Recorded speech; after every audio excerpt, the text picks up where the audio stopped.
साथियों, शिक्षिकागण, प्रिय छात्रों, दिल के नज़दीक रहने वाले छोटे छोटे बच्चों, जिंदगी में कभी कभी कठिन वक्त आता है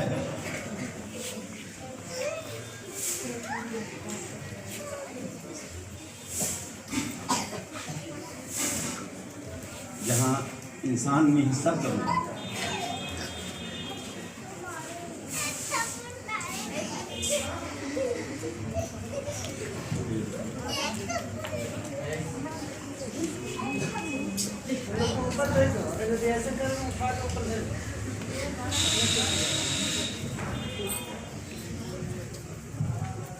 कुछ घटनाएं ऐसी होती है जिसको शब्दों में नहीं बयाना जा सकता।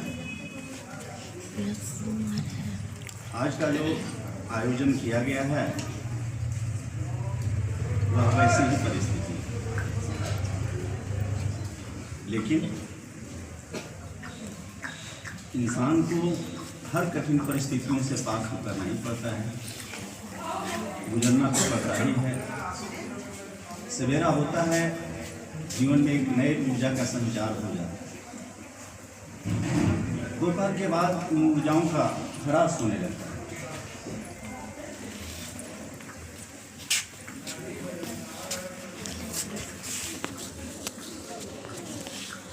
लेकिन क्या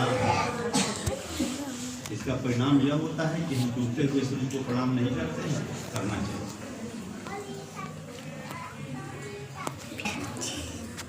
एक कवि ने कहा है, यह सांझ उषा का आंगन, आलिंगन विरह मिलन का, चिरहास अश्रुमय आनंद, रे इस मानव जीवन। जीवन का एक पक्ष नहीं होता, जीवन की पूर्णता में अनेक पड़ाव आते हैं। जब धरती पर हम लोग आते हैं, उस घटना को जन्म कहा जाता है। वही डंडे का एक छोर होता है, डंडे का दूसरा छोर होता है मौत। डंडे का एक छोर होता है विद्यालय में विद्यार्थी का आगमन, एडमिशन, दूसरा छोर होता है विदाई। यह तो अलग बातें होती है कि हाँ, बच्चे आजकल के युग में एडमिशन ले रहे हैं, छोड़कर भाग जा रहे हैं, फी लेकर भाग जा रहे हैं, वो सब अलग घटना है। लेकिन जो सही घटना है वह यह है कि एक दिन विद्यालय में आगमन होता है और विद्या ग्रहण करने के बाद बच्चों की विदाई होती है, जो आज के दिन कुछ बच्चों की विदाई हो रही है। यह रोने की बात नहीं है, क्षोभ और शोक की बात नहीं है। बच्चों को यह जानना चाहिए, जीवन में पूर्णता इसी से आती है। देखते हो, दुख का उल्टा होता है सुख, धूप का उल्टा होता है छांव, गर्मी का उल्टा ठंडा। अभी ठंडा गुजर रहा है, गर्मी आने वाली है। और वियोग का होता है उल्टा मिलन। आज वियोग का समय है, वियोग का वक्त, लेकिन वियोग के बाद फिर मिलन ही आएगा। इसलिए अफसोस करने की बात नहीं है, फिर तुम्हारा मिलन होगा। लेकिन आज कुछ बिंदुओं पर और चर्चा हो जानी चाहिए। शिक्षा का उद्देश्य क्या है? पहले इसको विद्या कहा जाता है। विद्या की परिभाषा है, विद्या ददाति विनयम।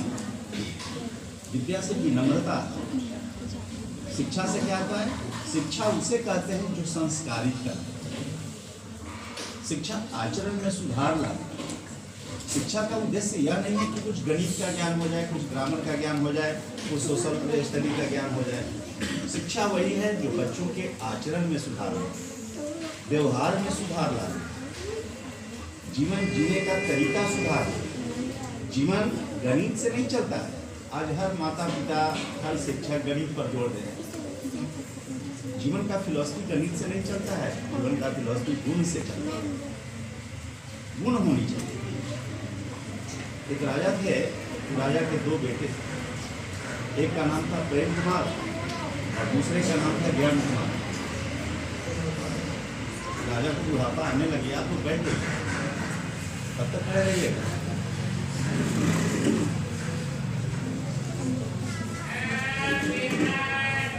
हर माता पिता को चिंता होती है कि हमारे बच्चे का भविष्य कैसा होगा।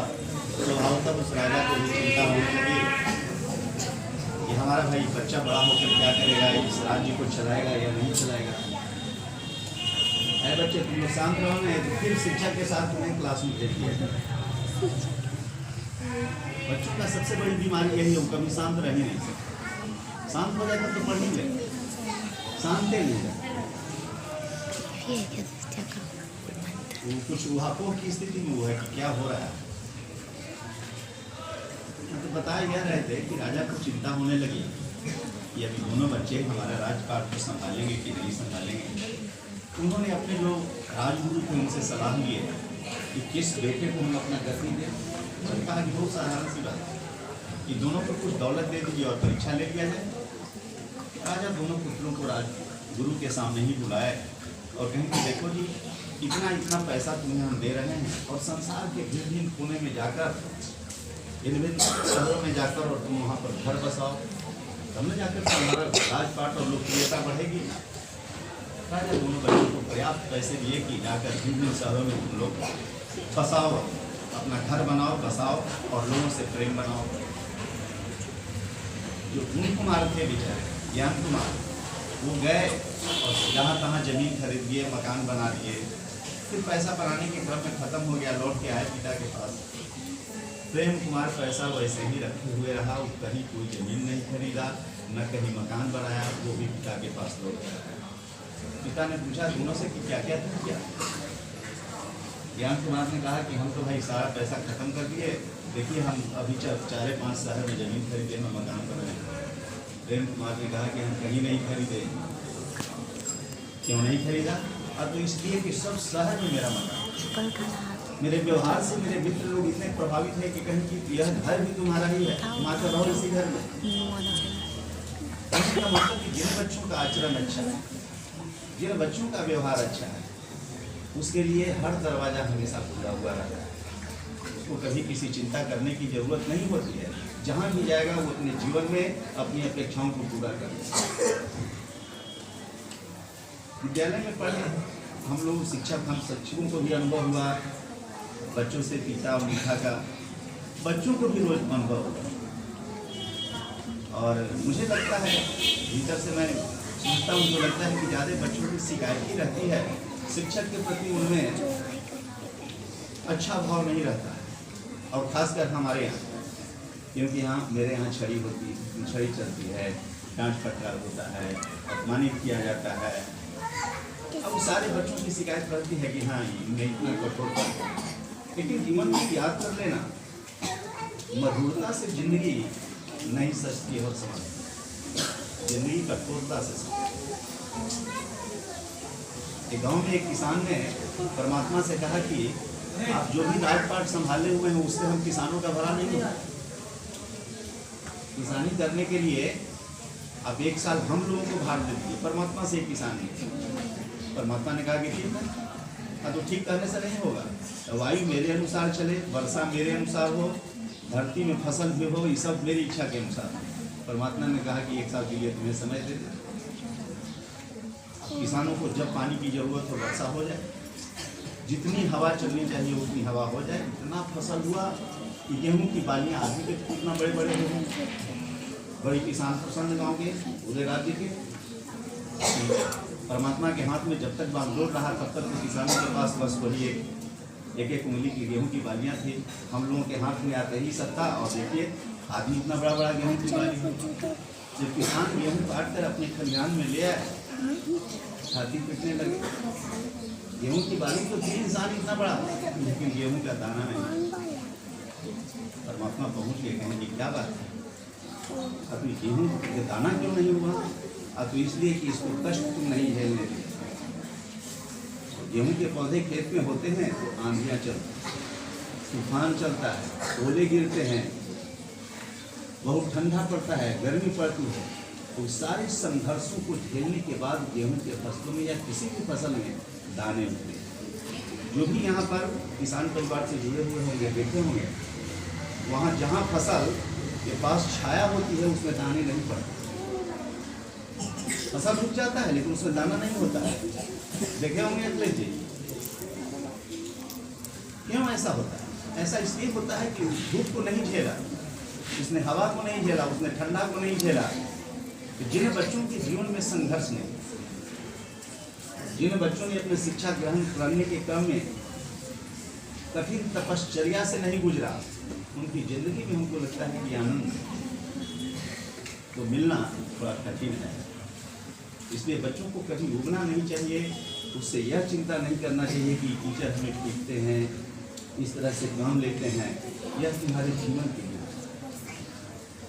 यह तुम्हें नहीं पता चलता है यहाँ ये क्या हो, लेकिन बिना बगैर संघर्ष के तुम्हें सफलता नहीं मिलेगी। जो मंजिल है उस प्राप्त नहीं कर सकते। मंजिल को प्राप्त करने के लिए कठिनाइयों से गुजरना पड़ेगा। सोना तभी शुद्ध होता है जब वो अभी भी पकाया जाता है। और संसार में जितने गुरु हुए वो सब ज़्यादा से ज़्यादा तपस्या करवाए अपने छात्रों से। यह भी बात सही है कि आज शिक्षा देने वाले बहुत हैं। शिक्षा का मतलब यह नहीं होता है कि कुछ सिखा दें। आपको गली गली सिखाने वाले लोग हैं। चलना सिखा दे वह शिक्षा है। गणित का फॉर्मूला क्लास में बता देना और कोई प्रश्नों का समाधान कर देना यह आसान नहीं है। कैसे वो करके वो अपना सीख ले, यह बड़ी बात है। शिक्षक लोगों के लिए भी एक बात है कि बच्चों पर बराबर इस बात का ध्यान रखिए कि न केवल उसे शब्द ज्ञान दीजिए बल्कि चारित्रिक ज्ञान दीजिए। उसे संघर्ष करना, उसको परिश्रम करना सिखाइए। यह शिक्षा का उद्देश्य है। गुरु कौन है? जो जीवन से कष्टों को दूर कर देगा। कष्ट क्या है? अज्ञानता तुम्हारा कष्ट, दुर्व्यवहार तुम्हारा कष्ट है, तुम्हारा जो रूटीन है, गलत रूटीन है, वह तुम्हारा कष्ट है। और जहाँ कहीं भी जिंदगी में जाओ, संघर्ष करना सीखो। कोई तुम्हें दुर्व्यवहार भी करे, फिर भी उसको प्रत्युत्तर दो सद्व्यवहार से। गाली दे देना बहुत आसान बात है, लेकिन गाली का प्रत्युत्तर आशीर्वाद दे बहुत कठिन। किसी पर थप्पड़ चला देना बड़ा आसान है, थप्पड़ को झेल लेना बड़ा कठिन है। और जो थप्पड़ को झेल लेता है वही जीवन में ऊंचाइयों को छूता है, सामान्य लोग नहीं छूते। इतिहास उसी का बनता है जिसने अपनी जिंदगी में कठिनाइयों को, संघर्षों को और प्रतिकूल परिस्थितियों में रहना सीखा। अपनों के पास समय कम है और जो बोलने वाले हैं इसलिए